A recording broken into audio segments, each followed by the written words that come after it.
इधर दिल्ली के hit and run मामले में पुलिस ने नाबालिग आरोपी के पिता का नाम चार्जशीट में शामिल किया है। करेगी पुलिस, ये खबर आ रही है।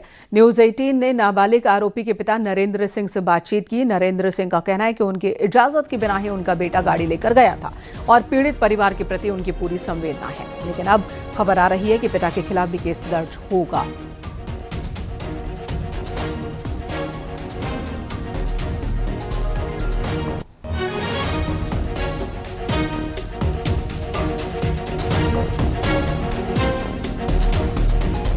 रिसेंट घटना है। मैं कोशिश, मेरा आत्म गवाही देता है, मैं कोशिश करना वही, मैं बिल्कुल अभी बात मुझे अभी करना उचित नहीं लग रहा। बहुत डिस्टर्ब, गहरा शोक है, हम पूरे फैमिली में गहरा शोक है, उस फैमिली के लिए भी और हमारे खुद का भी। मैं प्रेजेंट में नहीं था, इसके लिए मैं वेरी बहुत सॉरी, बहुत गलती हुआ है, बहुत बड़ी गलती। जो कानूनी प्रक्रिया से होगा आदेश, मैं उसका पालन करूंगा। 3 फरवरी को यह हादसा हुआ था। दिल्ली के द्वारका इलाके में 23 साल के साहिल की मौत हो गई। इस एक्सीडेंट में एक कैब को भी नाबालिग के स्कॉर्पियो ने टक्कर मारी थी। कैब के ड्राइवर ने उस घटना को लेकर क्या कहा, ये भी हम आपको सुनाते हैं। 3 फरवरी को हुए एक्सीडेंट में साहिल नाम के 23 साल के लड़के की दुखद मौत हुई। उसी हादसे में एक कैब चालक भी बुरी तरह जख्मी हुए।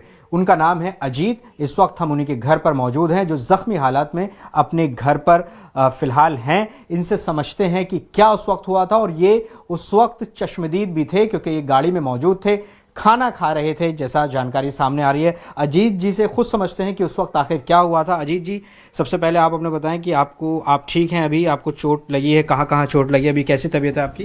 पहले से थोड़ा आराम है जी। ये सर फटा था, इधर ये पासू टूटी हुई है, पैर में लगी है और रीढ़ की हड्डी में दर्द है। अच्छा, हाँ जी।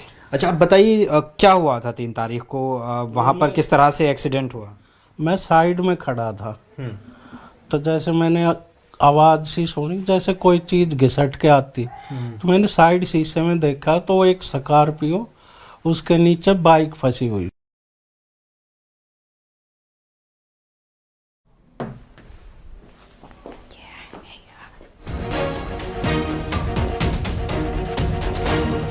और दिल्ली के द्वारका में हिट एंड रन केस में मारे गए साहिल की मां का दर्द छलका है। उन्होंने बताया कि उनका बेटा 2 घंटे तक तड़पता रहा, लेकिन किसी ने मदद नहीं की। न्यूज 18 ने साहिल की मां इन्ना से बातचीत की है, जिसमें उन्होंने बताया कि उनके बेटे का 11:30 बजे के करीब एक्सीडेंट हुआ था और 1:30 बजे तक कोई अस्पताल लेकर नहीं गया।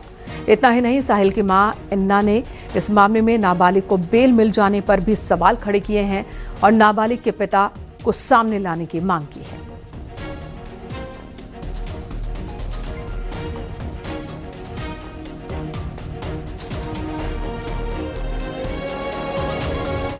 उसके चालान को लेकर आपको क्या जानकारी है, उस गाड़ी को लेकर, और क्या कहेंगे कि ये एक्शन इसमें और किसके खिलाफ होना चाहिए? क्या लड़के के पिता के खिलाफ भी एक्शन होना चाहिए?